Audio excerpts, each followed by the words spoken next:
Alrighty, hi guys, welcome to my channel. My name is Nella. Today I will be doing the long-awaited and requested question and answer regarding my breast reduction and lift that I recently just got.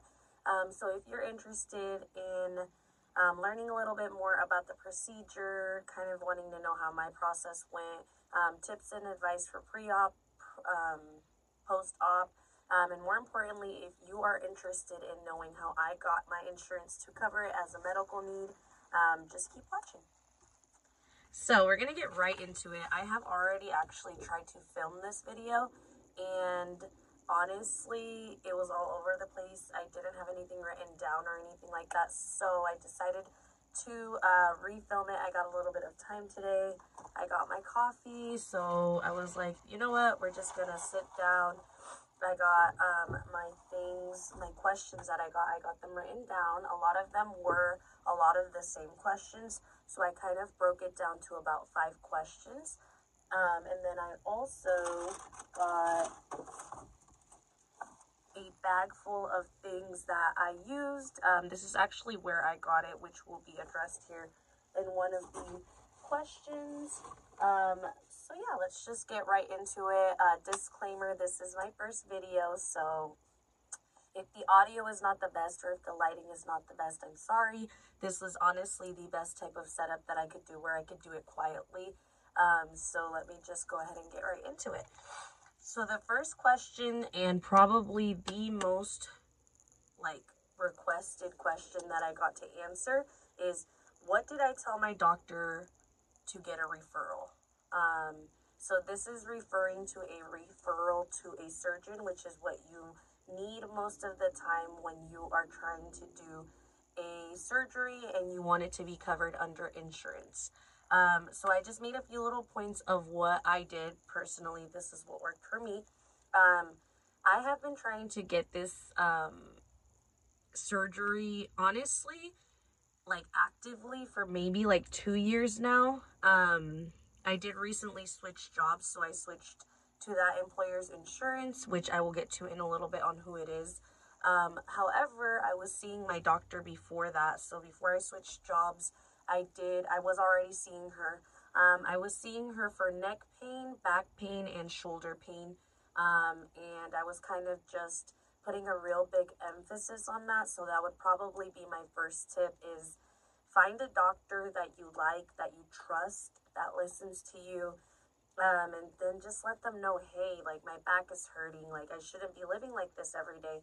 I'm only 24 years old, I have no kids, so the fact that my back was hurting that much was very odd. In the back of my head, I always knew that it was because of my boobs, but I wanted to, give it kind of the benefit of the doubt, see what she thinks. That's another, little piece of advice, is I just felt more comfortable with a girl. So I did go out of my way to find a girl near my home, that way I'm not traveling too far.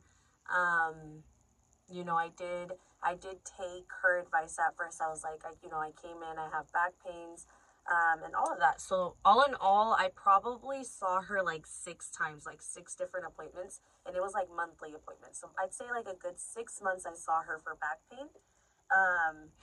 I basically let her know that this back pain was, on my back, at the top, my shoulders, and my neck. It was really hurting. And then I also even went in a little bit as far as, she was like, what kind of bras are you using? And I let her know, with my size, I live in sports bras. Before I got my breast reduction and lift, I was a 36 triple D, and I'm only 5'2", so that was really it was just way too big for me. I did not feel comfortable in a regular bra. I would mention that I would get indentions in my shoulders because my breasts were too heavy for my body. And I keep looking back because there's this guy riding his bike, so I'm sorry about that. So next, I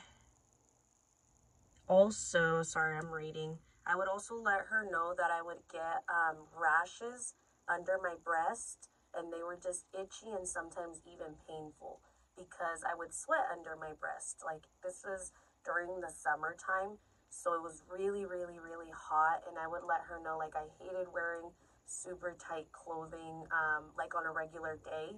You know, obviously when I would go out, I would, like, you know, live through it or whatever, but like on a regular day, you would catch me like in a t-shirt, a sweater, and it was just like too hot for that.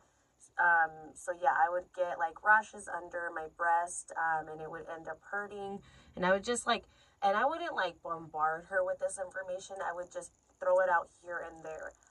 Because obviously I had did my research prior. I researched my insurance. So that was probably another thing that I would advise is research your insurance. See what they cover.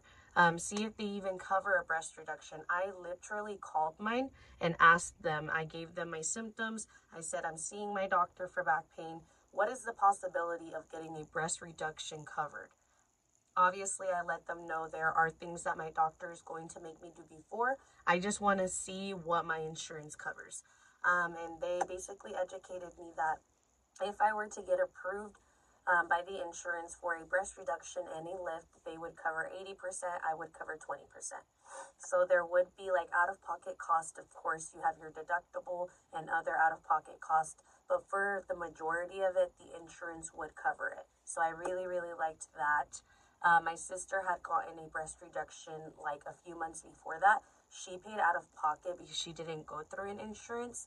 And if I'm not mistaken, hers was around $9K. So I really was not trying to spend that much money, especially since I don't have kids yet. And I knew that this was something that I medically needed. Like in my heart, I didn't convince myself that I needed it. I knew that I needed it. I've known that I needed it since I was a kid. So I was just really, really, really persistent with it. I was persistent with it with my doctor. I was persistent with it with the insurance. And finally, after like my 6th visit, by this time she had already put me on a really strong pain medication for my back pain. And I obviously was taking it, and I would let her know that it's just not working. Like it still doesn't get rid of the rashes under my boobs. It still doesn't get rid of the bra indentions. Like it may help with the pain a little bit, but it does not get rid of it. Like I made it clear to her, you know, hey, another thing, my family does have a history of breast reductions. And I was like, can you know, what do you think? Do you think that I would be a good candidate for this? I've spoken to my insurance. They say that they cover it. Of course, I would need to go through the process and the steps.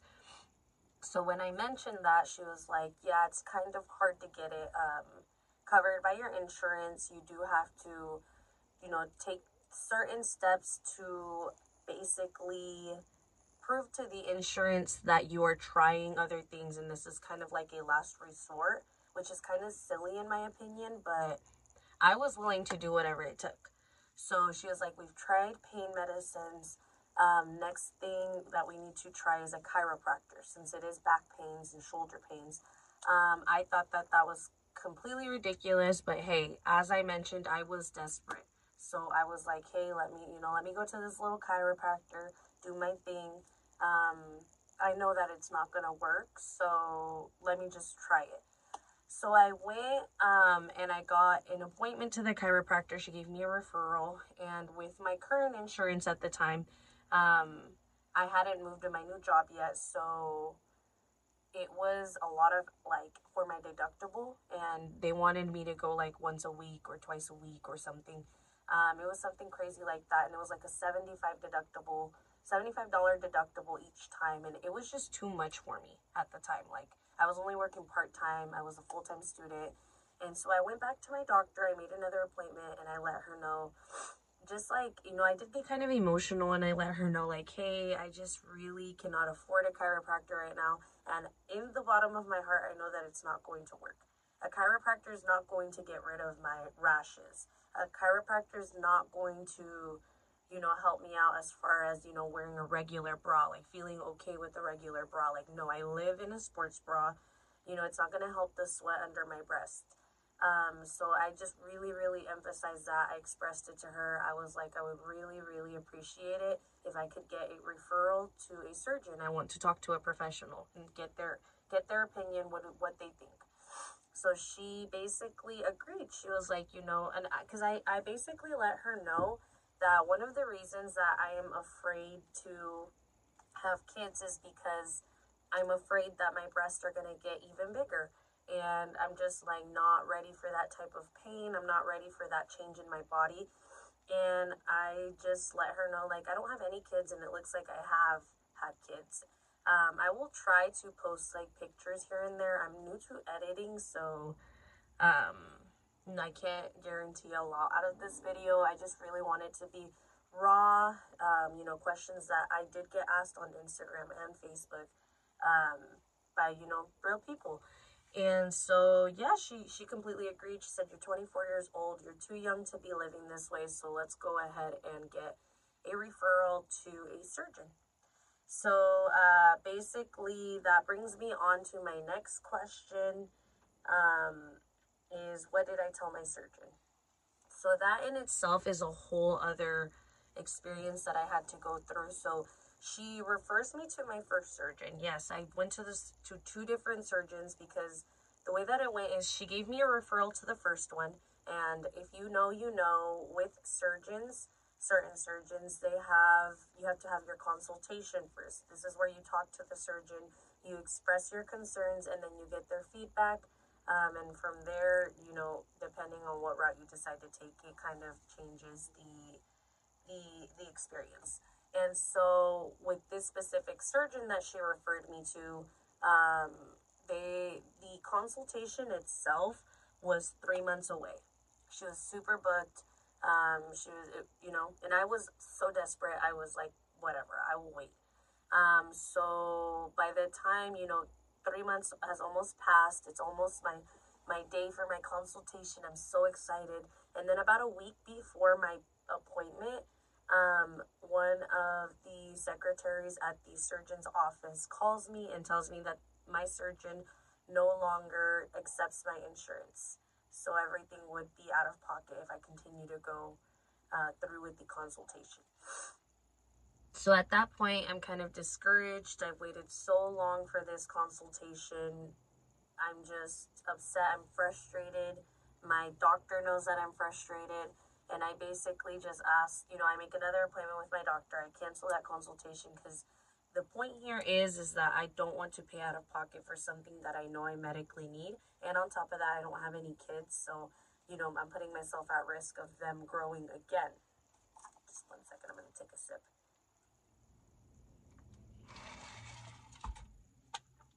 So, next thing is next.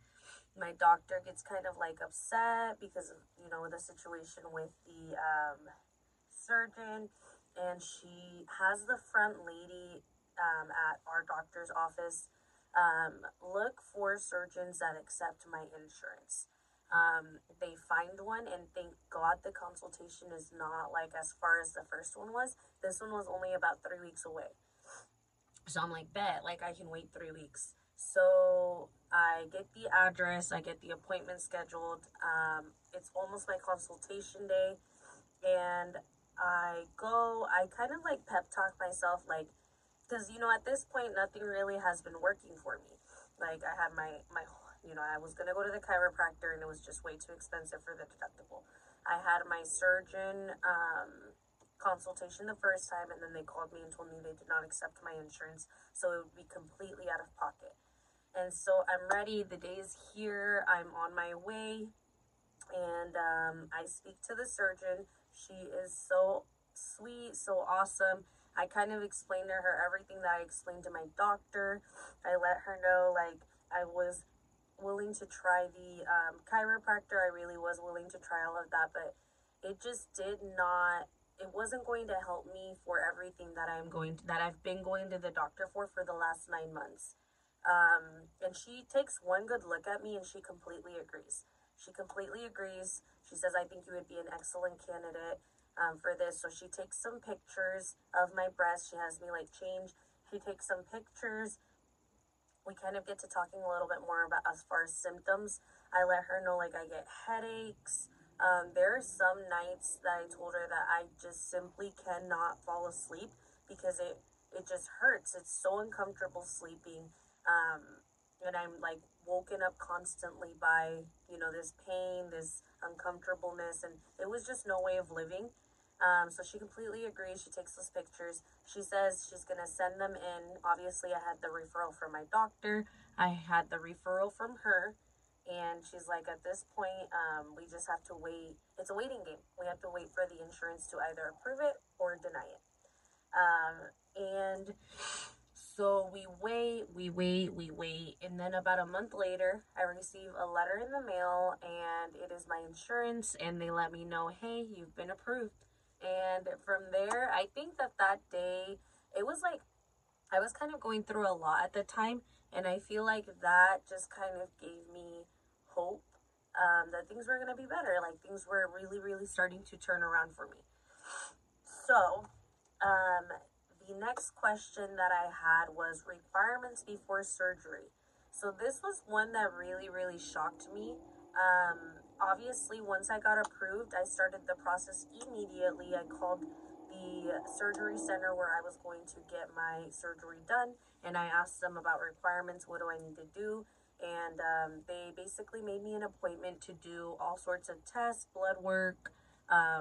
You know, they took my height, my weight, and I really, really thought that I was going to have to lose a little bit of weight because, you know, compared to my height, I was weighing a little bit more than I thought I should be. But no, I completely got approved for everything.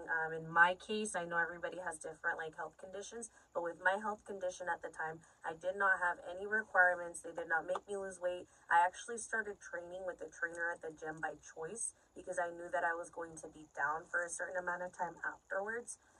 So I did decide to lose weight before by choice, but it was completely not required. There were absolutely no requirements. Obviously, I just had to pass every, you know, I had to get a green light on every test, which I did. I'm pretty healthy for the most part, so thank God for that. And yeah, so as far as requirements before surgery, I would probably say it really does depend on your health condition.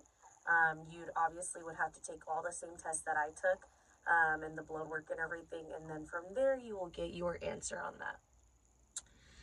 The fourth question is where, what doctor, what insurance, and how much did I have to end up paying? So where is exactly where I showed you guys in the morning, at the beginning of this video. This is where I got it at. I got it at Plastic Surgery Center here, and I got it at the East location here in Wichita. I 100% recommend them. They were so sweet, so organized, had everything basically ready for me. They really made me feel comfortable. It was obviously a very nerve-wracking surgery, and they answered all my questions. What doctor? It was Dr. Amy Sproul. I really don't know how to say her last name, but if you Google it, Plastic Surgery Center East, Amy Sproul, she is the one who did it, and she did an amazing job, super professional. Again, I recommend her 10 out of 10. She did, you know, she was quick, she was efficient, she answered every single question that I had, and trust me, I had a lot, like pre-op and post-op, so she was awesome. And then I also have what insurance and how much. So my personal insurance is United Healthcare, and I really only ended up paying about $1,400 out of pocket, in which I'm actually getting a refund because I overpaid. They actually covered more than what we had thought, and this included doctor's price, facility price, and the price of the surgery, and I'm getting about a $400 refund. So in the end, I'd say I spent roughly around $1,000, which is amazing compared to what I would have spent. I was actually looking at my benefits the other day to see what they covered, and they covered a little over $8K, like, which is awesome. So I definitely do appreciate them as well. They, again, answered every single question that I have. So that's a little advice that I would probably give is educate yourself on your insurance. What are your benefits? What do they cover? What would you have to pay out of pocket? What would be your responsibility as their client, as their patient? So yeah. And now to the last question. I didn't really want to make this a really long video, but I really like the layout of this video, I think better, is pre-surgery items, advice, and overall experience. So I'm just going to quickly go over these items that I have in this bag that I used that I would probably recommend to anybody who's going to go through the surgery to buy. The first one is going to be a Lifesaver. I got this off of Amazon, and I'll try to link it in the description as well, if I remember. And if not, you could probably just reach out to me. I'm also going to be linking all of my socials on my bio, just so for whoever wants to follow me, has any additional questions, you can. But this is called Arnica. It is a pill. This one comes with 50, but it is for bruising, swelling, stiffness, pain, and muscle soreness. So this really, really helped, especially because you're going to be very, very bruised up after your surgery. It's going to look scary. It's completely normal. So this stuff really, really helped so I wouldn't swell up too much. So I really liked that. And I also really recommend buying just a pack of these. I got them at Walmart. They're Equate Gauze pads. These you are going to use while you are healing as far as stitches, because you have to be very, very careful with your stitches when you're putting your surgery bra. I always wore them. I would shower, clean my stitches, and then I put the gauze over it, as well as one of these. One of these, I don't know what they're called, or maybe it's on here. Oh, yes, it is. Okay, these are abdominal pads. These I got off of Amazon. They're almost just a bigger version of gauze pad. So the way that I would do it is I would put 2 of these, and then I would stretch out a gauze pad. So I had like double protection. I was very, very careful with my stitches. So again, I recommend probably 1 pack of these. The stitches obviously are going to be healing during your healing time. So you're going to start using less and less of these, because your main concern is not to let anything rub your stitches that could possibly rip them. So I was very, very careful with that. I actually have an extra pack. I bought 2 packs, so I'd probably just get 1 pack of each of those, as well as the Arnica. And then the other item that I would recommend is extra surgery bras. As you can see, I got this one off of Amazon, and it looks like a workout bra, but honestly I love it because it just zips up from the front, and then you have the extra padded. I would probably recommend sizing way down, and this is because you want a lot of compression, which means you want it to be really tight. Not tight where it hurts you, but you do want a lot of compression while you are healing. Obviously, you're healing, and they always recommend for everything to be tight. So yeah, I would recommend that. And then, that's another abdominal pad. What is this? This is just my little appointment card that they gave me. And then last but not least, there are 2 items that I bought that I didn't really use, but I did read that they helped some people. I feel like, I'll get to my experience here in a second, but this is an Equate hot and cold. It's just an ice pack, and I like this one because it could be used hot or cold. This is just supposed to help with like swelling. It's supposed to help with pain. You do not put it directly on your breast. You need to be wearing something and put it on, or put a towel and put it on. And then it gives you all the instructions on how to do it hot or cold, which I really liked. I actually kept it because that also helps like whenever something hurts in general, like muscles. And then the last thing that I bought that I didn't use because I didn't swell too much were compression socks. I work a desk job, and after 5 days, I was already back at work. So I really, really did not want to swell. I wanted to prevent swelling as much as I can. So I bought compression socks, but I really, really did not need them because even after 5 days, I didn't swell too much. So I think I was pretty much lucky in that part. So yeah. And then my overall experience, I would say it was honestly pretty easy. Like, I don't know if I was blessed with just like a high pain tolerance or what it is, but I had a really easy recovery. I took 5 days off of work. I took my narcotics for those 5 days, and I stopped taking pain medicine after 5 days, when really I could have stopped taking it after like 3 days. Like, it did not hurt really at all. It was more uncomfortable because you do have to sleep on your back. So if I had to give a piece of advice, I would say maybe like a month before your surgery, start accustoming yourself to sleeping on your back, because you will be sleeping on your back for the first 6 weeks. I would sometimes wake up and find myself on my side or on, in my front, not too often, because I would put a bunch of pillows around my body. But yeah, I would say it was more uncomfortable than painful. It wasn't too painful. And as far as my results, I love them. I really do. I wish I knew how to put pictures on here, but I don't. I'm going to try and see if I can, put pictures or videos, or even at the end of the video. We'll see. But overall, I love my results. I feel like these breasts just fit my body a little bit more better than the original ones that I had. And yeah, so apart from that, my experience is great. The surgery place was great. My surgeon was amazing. My doctor's awesome. You really just need to find a team that supports you, that hears you, and you need to just stay consistent. Don't give up. That's the one thing that I really do appreciate, is the people around me who told me not to give up. If this is something that I want, and I'm pretty much a go-getter, so if it's something that I want, I'm going to get it. If it's something that I know I medically need, I will get it. Like, I will figure it out. I kept reaching out to my insurance. It was a lot of communication between my insurance, my doctor, and the surgeon. And that pretty much helped me out. I didn't spend too much, and I completely do not regret it. I think it was worth it 100%.